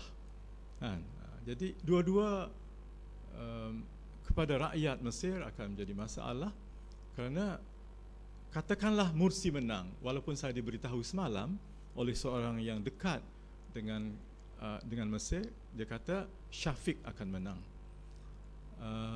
Jadi Syafiq menangkah, Mursi menangkah, Mesir akan berdarah lagi. Kerana kita tidak punya sistem untuk mengganti sistem yang ada. Kita punya orang-orang tertentu. Kita belum lagi mempunyai sistem yang mantap. Yang ada ialah sistem yang baru dimulakan. Jadi ini melahirkan sistem memerlukan bukan sehari dua, bukan berapa tahun, mungkin berabad-abad lamanya. Yang walaupun katakanlah Mursi yang menang, katakan Ikhwan yang naik, tapi sistem yang berkuasa ialah tentera. Kepalanya tidak ada, yakni Fir'aunnya sudah tidak ada, tetapi bala tentera Fir'aun cukup kuat di Mesir. Dan untuk menggantikan, sebab bala tentera Fir'aun ini, dia bukan hanya pegang kuasa politik, ekonomi juga di tangan dia. General-general itu kaya selama ini dengan bantuan-bantuan daripada Amerika dan daripada Yahudi. Jadi bagaimana nak tukar ini, kita harus ada perancangan. Jadi kalau demonstrasi-demonstrasi itu memang untuk menaikkan semangat, tetapi untuk membangun tamadun tidak cukup dengan semangat, tetapi dengan sistem, dengan ilmu, dengan perencanaan, dengan kesiapsiagaan sumber manusia yang kompeten, yang mampu mengendalikan sistem-sistem itu secara baik, stabil dan berterusan.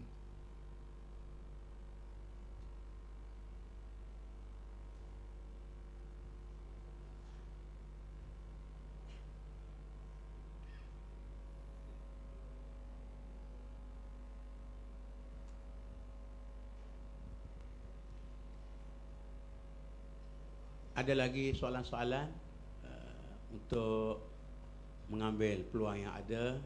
Tan Sri Profesor masih bersedia. Silakan kalau ada apa-apa soalan.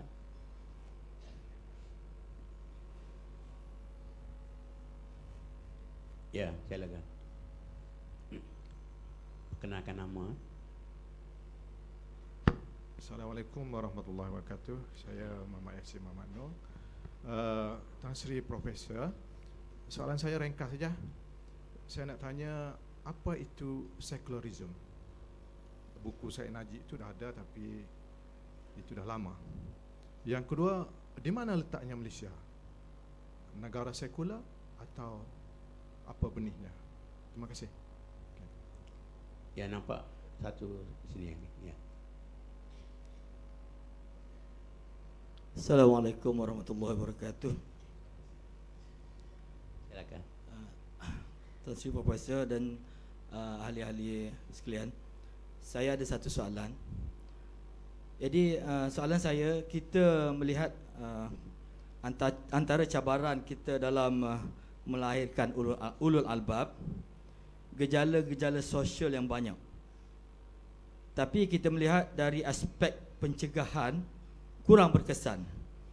Kerana kes-kes melihat kes-kesnya melihat peningkatan.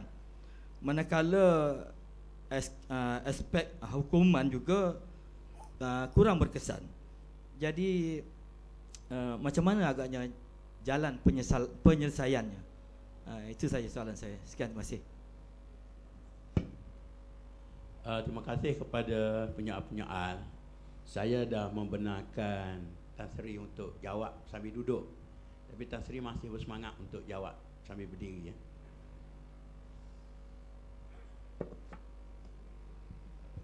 Sebenarnya bukan soal semangat, tapi saya cakap pada doktor tadi, saya kata becah dah sini.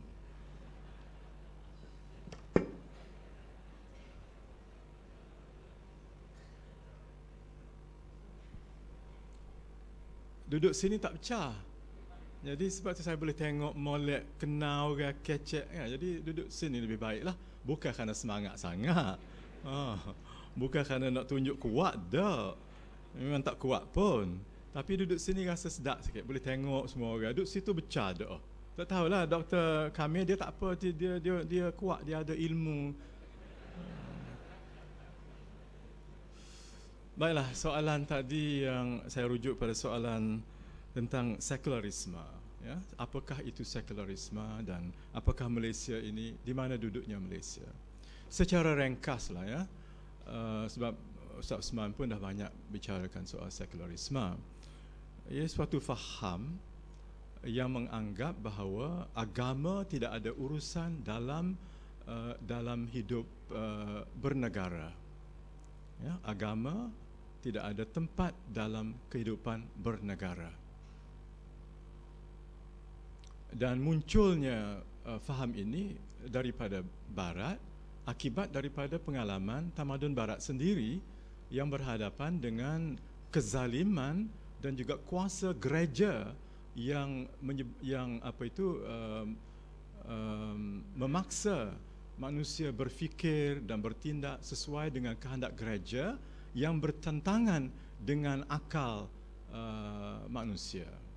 Akhirnya gereja dikalahkan, agama dikalahkan, dan yang muncul ialah revolusi Perancis yang membunuh raja-raja dan sebagainya, dan agama diketepikan.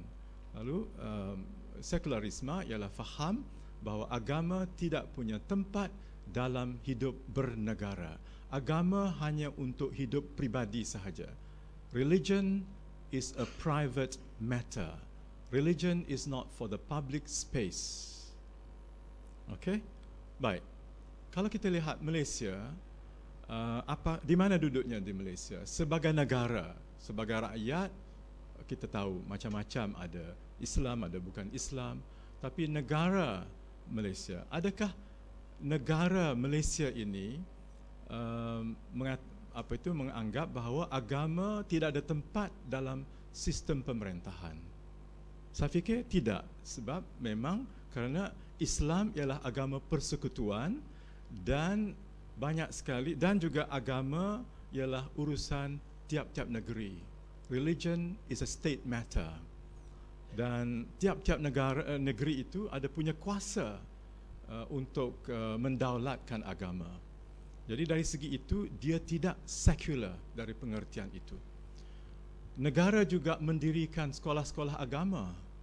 Kalau negara sekular yang betul-betul sekular secara mutlak, dia tidak boleh mendirikan sekolah agama. Dia boleh beri bantuan sedikit, macam Australia beri bantuan kepada sekolah-sekolah Kristian, sekolah Islam pun dia bagi bantuan. Tapi Canada, sekular juga, dia beri bantuan hanya kepada sekolah-sekolah Katolik sahaja. Sekolah lain tidak. Amerika tidak beri bantuan kepada semua jenis agama. Jadi sekular pun ada perbezaan antara masing-masing. Malaysia sebagai negara bukan sahaja mendirikan sekolah-sekolah agama, universiti-universiti Islam didirikan, college Islam didirikan. Jadi dari segi itu dia tidak sekular. Kemudian perundangan. Kalau perundangan, adanya undang-undang Islam dan ada juga undang-undang civil yang berdasarkan kepada sistem perundangan Inggeris. Jadi ini pun pelik kalau dalam sistem sekular yang absolute tidak ada tempat untuk hukum agama. Apalagi mahkamah agama, tidak ada tempat langsung. Jadi di England kah, di Perancis kah, di Jerman, Australia tidak ada mahkamah syar'iyah. Yang ada ialah masyarakat Islam itu masing-masing buat sendirilah kaunsil syariahnya dan sebagainya. Jadi tapi adanya sistem perundangan Islam itu berarti sistem perundangan Islam ada tempat dalam sistem negara, cuma tempatnya sempit, tidak besar. Dia hanya membicarakan soal ahwal syakhsiyah, nikah kahwin dan harta pusaka. Dan lain-lain tidak. Jadi dia tidak memberi tempat yang seluas-luasnya kepada hukum syarak. Itu tidak berarti dia tidak sekular, cuma dia tidak Islamik sepenuhnya. Jadi sistem negara kita bagi pandangan saya tidak boleh dikatakan negara Islam sepenuhnya. Dia ada ciri-ciri negara Islam, tetapi dia juga ada memberikan tempat pada sistem perundangan sekular dalam bidang jenayah dan lain-lain. Jadi kita ini ialah gabungan ya antara beberapa sistem-sistem sekular, sama ada dalam pendidikan, dalam perundangan, dalam ekonomi. Kita masih ada lagi sistem-sistem bank gunakan riba. Kita ada juga sistem-sistem bank la ribawi. Jadi itu memberikan keistimewaan kepada Malaysia. Tak boleh kita katakan dia negara sekular. Pada pandangan saya dia juga bukan negara Islam. Meskipun ada yang mengatakan dia negara Islam, itu pengertian daulah Islamiyah atau barangkali Darul Islam itu terpulang pada masing-masing punya interpretasi. Ada interpretasi yang mengatakan, sebab kalau kita tengok kepada interpretasi tentang apa itu Darul Islam, itu macam-macam tafsirannya. Ada yang longgar, luas, ada yang sempit. Jadi kita pilihlah yang mana kita hendak. Tapi bagi saya kita belum Islamik sepenuhnya. Tetapi tidak berarti tidak ada ruang untuk kita memperluaskan skop itu, ruang itu di masa-masa hadapan. Jadi saya harap ini beri sedikit penjelasan tentang di mana duduknya Malaysia sebagai negara. Kalau Malaysia sebagai masyarakat, itu soal lain. Malaysia sebagai budaya, itu lain lagi. Ini sebagai negara, sebagai state, sebab adanya agong sebagai ketua agama, itu bercanggah sama sekali dengan dasar sekularisme. Dan kuasa agong itu kuasa yang penting, bukan seremonial semata-mata. Dia ada substantive power. Jadi ini artinya Malaysia is a unique, artinya suatu negara Muslim yang unik. Yang unik. Dia bukan negara sekular. Walaupun DAP mengatakan Malaysia negara sekular. Ya, itu pendapat DAP. Sebab pendapat DAP mengatakan bahawa Malaysia negara sekular berdasarkan kepada apa yang disebut di zaman dahulu, bahawa ini semua hanya for ceremonial purposes sahaja. Tetapi itu tafsiran pada 50-an. Tafsiran kemudian Profesor Ahmad Ibrahim mengatakan kita memberi tafsir. Yang berhormat juga pernah barangkali belajar dengan Tan Sri Ahmad Ibrahim. Bagi Tan Sri Ahmad Ibrahim, Malaysia is Islam is a religion of the federation. Religion of the federation itu bukan tafsiran Inggeris tetapi tafsiran Islam. Kalau tafsiran Islam sebagai din, sebagai nizam al-hayah al-kamil. Apa lagi ya? Tak ada lah ya? Habis lah. Okey, cukup. Terima kasih. Assalamualaikum warahmatullahi wabarakatuh.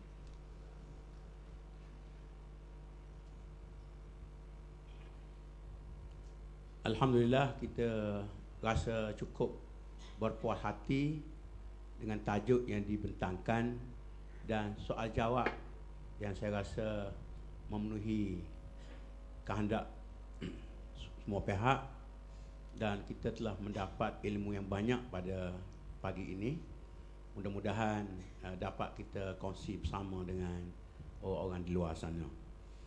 Bagi pihak majlis, saya mengucapkan berbanyak terima kasih kepada Yang Amat Berbahagia Tan Sri Profesor Muhammad Kamal Hassan yang telah sudi memberikan kepada kita idea-idea, dan paling penting sekali kertas yang saya rasa boleh diperpanjangkan kepada jumlah yang lebih ramai lagi untuk memahami ke arah ulul albab yang menjadi cita-cita kita semua.